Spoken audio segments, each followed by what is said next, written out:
Lis avec moi l'histoire du Petit Prince, partie 2, chapitre 3. Il me fallut longtemps pour comprendre d'où il venait. Le Petit Prince, qui me posait beaucoup de questions, ne semblait jamais entendre les miennes. Ce sont des mots prononcés par hasard qui, peu à peu, m'ont tout révélé. Ainsi, quand il aperçut pour la première fois mon avion, je ne dessinerai pas mon avion, c'est un dessin beaucoup trop compliqué pour moi. Il me demanda: qu'est-ce que c'est que cette chose-là? Ce n'est pas une chose, ça vole, c'est un avion, c'est mon avion. Et j'étais fière de lui apprendre que je volais. Alors il s'écria: comment? Tu es tombé du ciel? Oui, fis-je modestement. Ah! C'est drôle.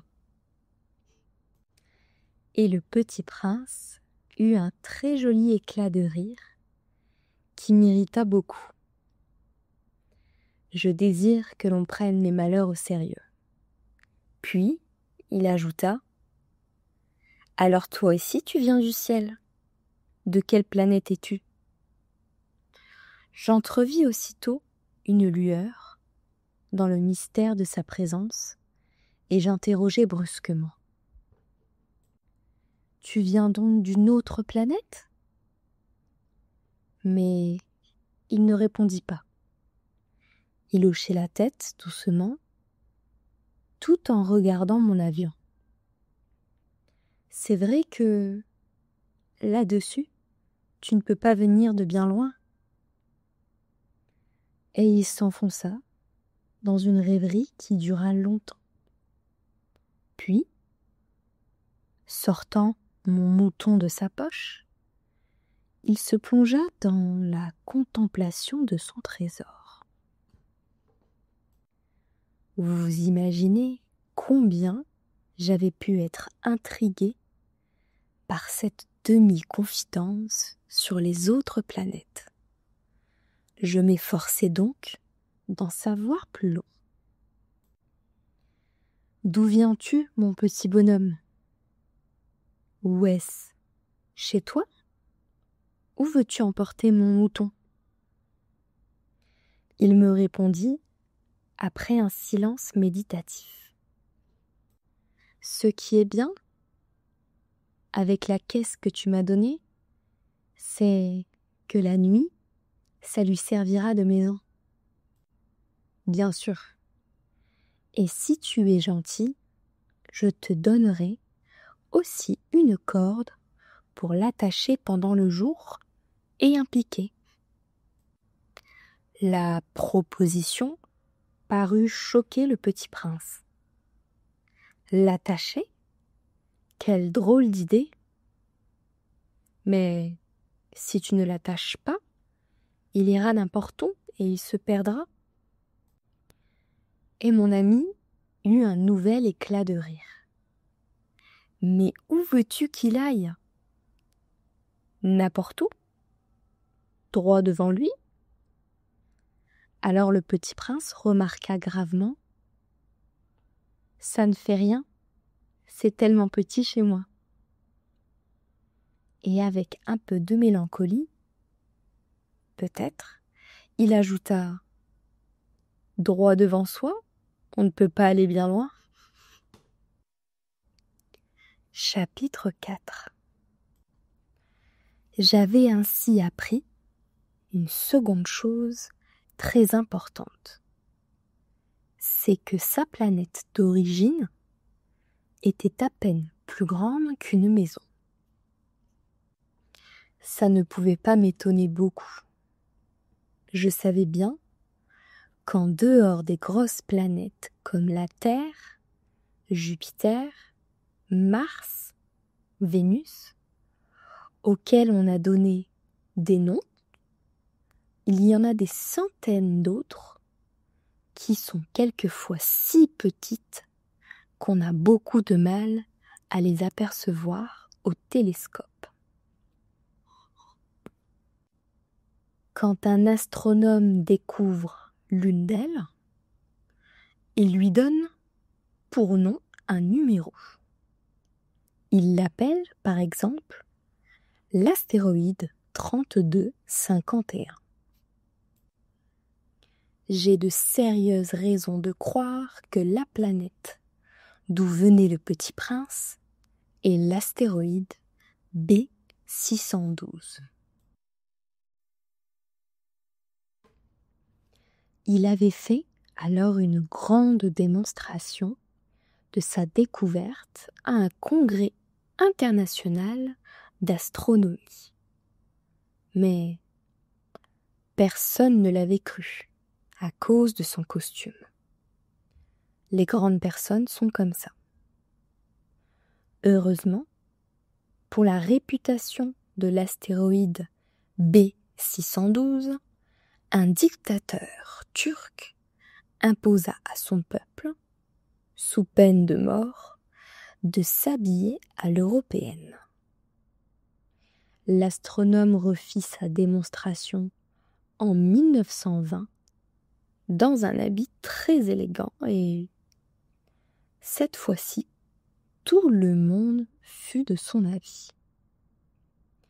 Si je vous ai raconté ces détails sur l'astéroïde B612, et si je vous ai confié son numéro, c'est à cause des grandes personnes. Les grandes personnes aiment les chiffres. Quand vous leur parlez d'un nouvel ami, elles ne vous questionnent jamais sur l'essentiel. Elles ne vous disent jamais quel est le son de sa voix, quels sont les jeux qu'il préfère, est-ce qu'il collectionne les papillons.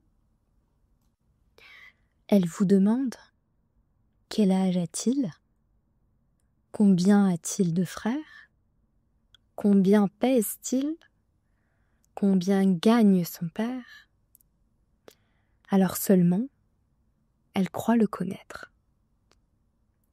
Si vous dites aux grandes personnes « J'ai vu une belle maison en briques roses avec des géraniums aux fenêtres et des colombes sur le toit », elles ne parviennent pas à s'imaginer cette maison.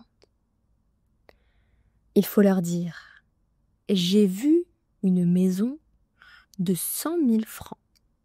Alors elles s'écrient « Comme c'est joli !» Ainsi, si vous leur dites « La preuve que le petit prince a existé, c'est qu'il était ravissant, qu'il riait et qu'il voulait un mouton », quand on veut un mouton, c'est la preuve qu'on existe. Elles hausseront les épaules et vous traiteront d'enfant. Mais si vous leur dites la planète d'où il venait est l'astéroïde B612, alors elles seront convaincues et elles vous laisseront tranquille avec leurs questions. Elles sont comme ça. Il ne faut pas leur en vouloir. Les enfants doivent être indulgents envers les grandes personnes. Mais bien sûr, nous qui comprenons la vie, nous nous moquons bien des numéros. J'aurais aimé commencer cette histoire à la façon des contes de fées. J'aurais aimé dire « Il était une fois un petit prince qui habitait une planète à peine plus grande que lui et qui avait besoin d'un ami. » Pour ceux qui comprennent la vie, ça aurait eu l'air beaucoup plus vrai. Car je n'aime pas qu'on lise mon livre à la légère. J'éprouve tant de chagrin à raconter ces souvenirs. Il y a 6 ans, déjà que mon ami s'en est allé avec son mouton. Si j'essaie ici de le décrire, c'est afin de ne pas l'oublier. C'est triste d'oublier un ami. Tout le monde n'a pas eu un ami, et puis devenir comme les grandes personnes qui ne s'intéressent plus qu'aux chiffres. C'est donc pour ça, encore, que j'ai acheté une boîte de couleurs et des crayons. C'est dur de se remettre au dessin à mon âge quand on n'a jamais fait d'autres tentatives que celle d'un boa fermé et celle d'un boa ouvert à l'âge de 6 ans. J'essaierai, bien sûr, de faire des portraits le plus ressemblant possible. Mais je ne suis pas tout à fait certain de réussir. Un dessin va et l'autre ne ressemble plus. Je me trompe un peu aussi sur la taille. Ici, le petit prince est trop grand. Là, il est trop petit. J'hésite aussi sur la couleur de son costume. Alors je tâtonne, comme ci et comme ça, tant bien que mal. Je me tromperai enfin sur certains détails plus importants. Mais ça, il faudra me le pardonner. Mon ami ne donnait jamais d'explication. Il me croyait peut-être semblable à lui, mais moi, malheureusement, je ne sais pas voir les moutons à travers des caisses. Je suis peut-être un peu comme les grandes personnes. J'ai dû vieillir